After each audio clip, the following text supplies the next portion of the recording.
Yo, what up? It's your boy Red here, and we're going to talk about Unbreakable Kimmy Schmidt. Alright? If you guys have not seen this show, it's actually a pretty hilarious show. I could see it being one of those shows that lasts a while, and it embraces a period of time, just like shows similar like Friends, fucking, what's that one, How I Met Your Mother, shows like that, right? Where it embraces a time and transition, just like we saw in How I Met Your Mother, how they transitioned from no phones early in 2006 to cell phones, still kind of whatevers, to like late 2012 when they had cell phones and internet. That's kind of what the show is, right? We're going to see that, and I think that's what we're going to see. But what is this show? You're like, who the fuck is Kimmy Schmidt?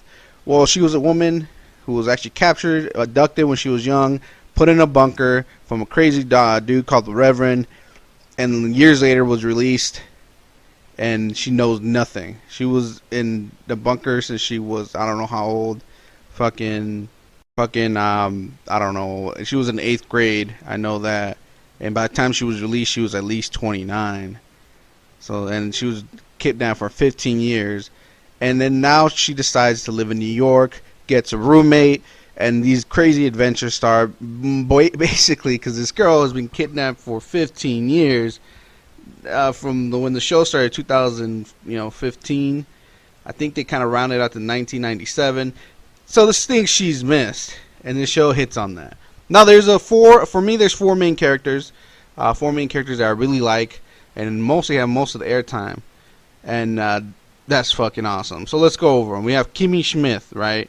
Main character, trapped in a bunker, tries to move past this by not trying to tell people who she is and where she was in the past, tries to get an education, tries to get jobs, tries to get a guy, and of course things don't work out due to the whole fact that she's repressing stuff. Her roommate who lives with her is actually really helpful in the beginning, and we find out later a lot of stuff about him as well. He's gay, he's black, and he wants to be an actor. But he does have, skeletons in the closet, and is a very eccentric guy for being really poor. I mean, dirt poor almost. They still have a place to live, if you could call it that. This woman, what's her name? Jacqueline White, which actually hires Kimmy in the first season to babysit her children, is a rich, spoiled woman who is actually Native American, but decided to move to New York and get pregnant by a rich guy and move into his life, which is pretty cool. Good for her. She did it. We love her, and I think she's funny as fuck. And then we have their landlady, the woman who owns the building where Kimmy and Titus live. We have, what's her name? Lillian. I can't say her last name, but she's funny as fuck. She wants to keep the neighborhood away from hipsters and keep it pure. And in a sense of, ghetto and stuff, right? And we have other characters, of course, that come on the show that have, periods of time on the show, which are pretty cool characters. Like, what's her name? Lillian's stepdaughter, who's pretty cute. That's cool. Some of the other more women, there was 4 in total. My bad, forgot to mention all that shit. But yeah, these for me are the main 4 characters. All right, they're the ones that are basically making the show what it is. But helping out with some other characters is pretty much what a good show is. And I forgot to say, it's based in New York. And let me tell you, I love this show. Even the intro song, I fucking find it catchy. That shit is tight. Wish I could play it. And I love season 1. Season 2, I kind of got a little bit bored of it, but I went through it. And season 3 was fucking awesome. I actually can't wait to see what happens in season 4 and what our characters are going to go through. These characters are growing, actually.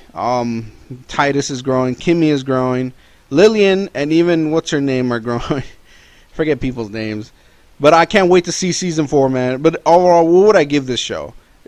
Again, I would give this an 8 out of 10 so far, right? It's just pretty good. I like it. You have to get through it a little bit, but you guys could do it, man. Hey, if you like this, hit that like, hit that sub. Catch you guys next time.